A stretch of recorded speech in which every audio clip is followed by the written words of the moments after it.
اعوذ باللہ من الشیطان الرجیم بسم اللہ الرحمن الرحیم السلام علیکم ورحمۃ اللہ وبرکاتہ۔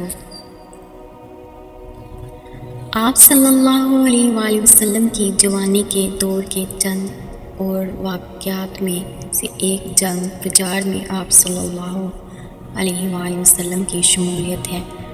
آپ صلی اللہ علیہ وآلہ وسلم کے تایا زبیر بن عبد المطلب بنی ہاشم کے علم برادر تھے، اور آپ صلی اللہ علیہ وآلہ وسلم بھی ان کے پہلو و پہلو اس جنگ میں شریک ہوئے، اس لیے کہ قریش اس جنگ میں حق پر تھے۔ اس جنگ کے بعد قریش کے کچھ نوجوانوں نے ایک عہد کیا جسے حلف الفضول کے نام سے یاد کیا جاتا ہے۔ انہوں نے باہمی معاہدہ کیا کہ وہ ظالم کی مخالفت کریں گے، مظلوم کی حمایت کریں گے، حق اور صداقت کے راستے کی تلقین کریں گے۔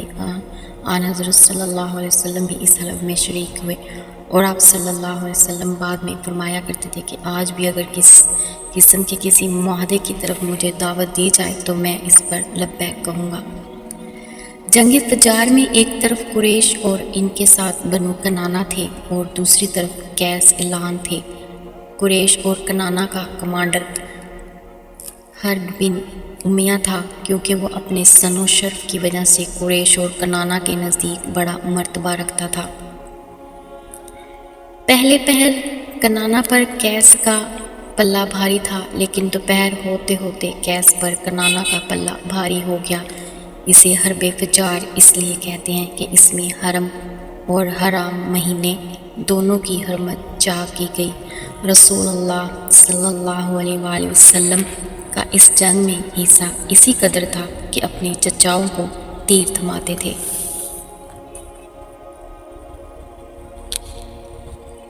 حلف الفضول میں قریش کے چند قبائل یعنی بنی ہاشم، بنی مطلب، بنی اسد بن عبد الرضا، بنی زہرہ بن کلاب اور بنی تیم بن مرہ نے اس کا اہتمام کیا۔ یہ لوگ عبداللہ بن جدعان تیمی کے مکان پر جمع ہوئے، کیونکہ وہ سن و شرف میں ممتاز تھا، اور آپس میں عہد و پیمان کیا کہ مکہ میں جو بھی مظلوم نظر آئے گا، خواہ مکے کا رہنے والا ہو یا کہیں اور کا، یہ سب اس کی مدد اور حمایت میں اٹھ کھڑے ہوں گے اور اس کا حق دلوا کر رہیں گے۔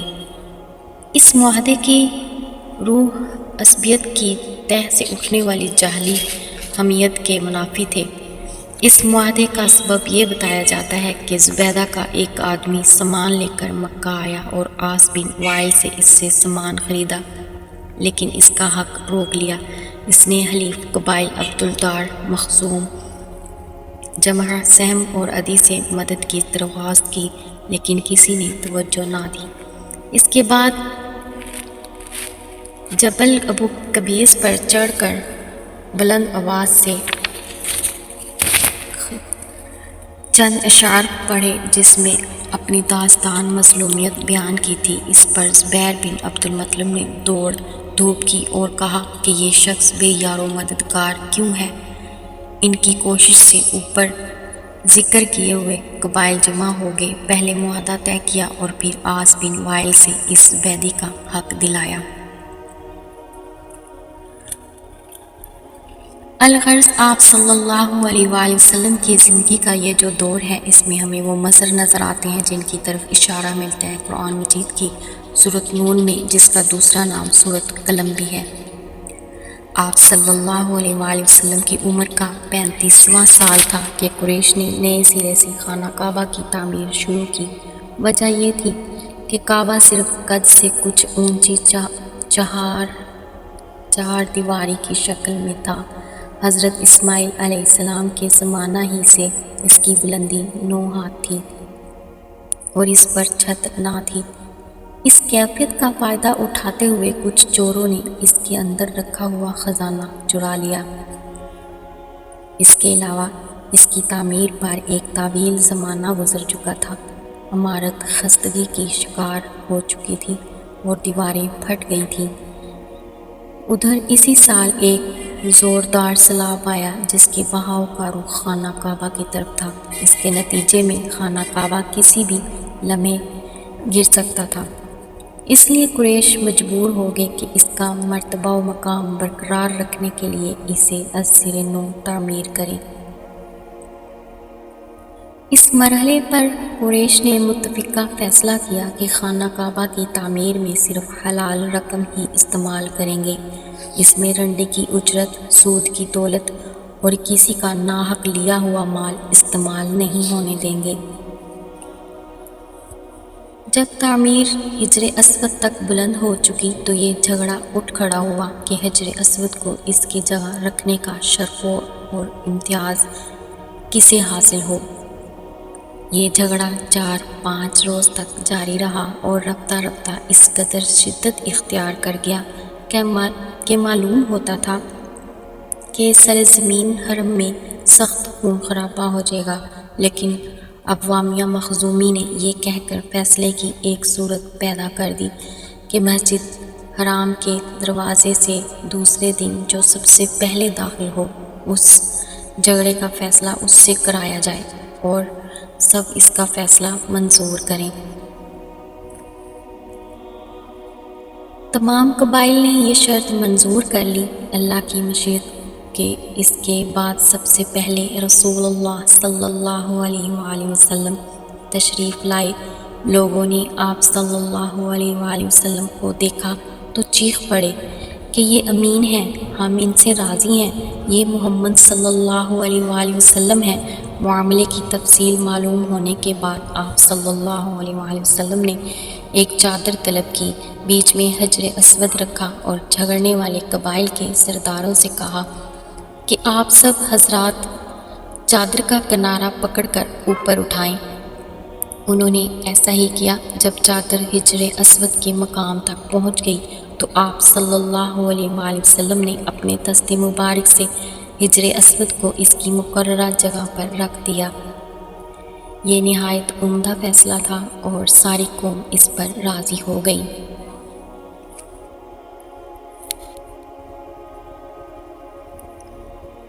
وَوَجَدَكَ عَائِلًا فَأَغْنَىٰ، اے محمد صلی اللہ علیہ وآلہ وسلم، اور پایا آپ کو تنگ دست، بس آپ کو غنی کر دیا۔ جہاں تک قلب محمدی صلی اللہ علیہ وسلم کا تعلق ہے تو وہ ہمیشہ غنی تھا، لیکن ظاہری اور دنیاوی اعتبار سے جسے ہم تنگ دستی کہتے ہیں، اس کی اگر کوئی کیفیت نبی اکرم صلی اللہ علیہ وآلہ وسلم کی حیات طیبہ میں اب تک رہی بھی تھی تو اب جب کہ مکہ کی متمول ترین خاتون رضی اللہ تعالیٰ عنہ صلی اللہ علیہ وآلہ وسلم کے حوالہ قدمیں تھی، جو انتہائی جانثار اور اپنا سب کچھ نچھاور کر دینے والی بیوی تھی، اس کے بعد اس دنیاوی احتجاج یا کمزوری کا بھی کوئی معاملہ باقی نہ رہا۔ کئی بڑے بڑے سردار اور رئیس حضرت خدیجہ رضی اللہ تعالیٰ عنہ سے شادی کی خواہاں تھے، لیکن انہوں نے کسی کا پیغام منظور نہ کیا تھا۔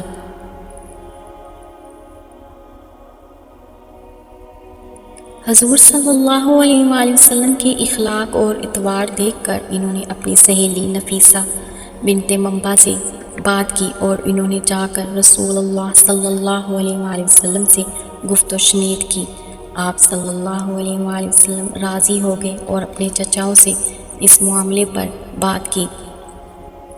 انہوں نے حضرت خدیجہ رضی اللہ تعالیٰ عنہ کے چچا سے بات کی اور شادی کا پیغام دیا۔ اس کے بعد شادی ہو گئی۔ نکاح میں بنی ہاشم اور رؤسائے مصر شریک ہوئے۔ آپ صلی اللہ علیہ وآلہ وسلم نے مہر میں 20 اونٹ دیے۔ اس وقت حضرت خدیجہ رضی اللہ تعالیٰ عنہ کی عمر 40 سال تھی اور وہ نسب و دولت اور سوجھ بوجھ کے لحاظ سے اپنی قوم کی سب سے معزز اور افضل خاتون تھی۔ یہ پہلی خاتون تھی جن سے رسول اللہ صلی اللہ علیہ وآلہ وسلم نے شادی کی اور ان کی وفات تک کسی دوسری خاتون سے شادی نہیں کی۔ ابراہیم کے علاوہ رسول اللہ صلی اللہ علیہ وآلہ وسلم کی ساری اولاد انہی سے ہوئی۔ سب سے پہلے قاسم پیدا ہوئے اور انہی کے نام پر رسول اللہ صلی اللہ علیہ وآلہ وسلم کی کنیت ابو القاسم پڑی۔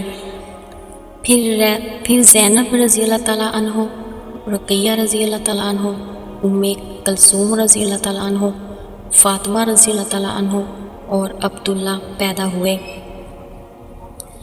عبداللہ کا لقب طیب اور طاہر تھا۔ رسول اللہ صلی اللہ علیہ وآلہ وسلم کے بیٹے بچپن ہی میں انتقال کر گئے، البتہ بچیوں میں سے ہر ایک نے اسلام کا زمانہ پایا، مسلمان ہوئیں اور ہجرت کے شرف سے مشرف ہوئیں، لیکن حضرت فاطمہ رضی اللہ تعالیٰ عنہ کے سوا باقی سب کا انتقال آپ صلی اللہ علیہ وآلہ وسلم کی زندگی ہی میں ہو گیا۔ حضرت فاطمہ رضی اللہ تعالیٰ عنہ کی وفات آپ صلی اللہ علیہ وآلہ وسلم کی رحلت کے 6 ماہ بعد ہوئی۔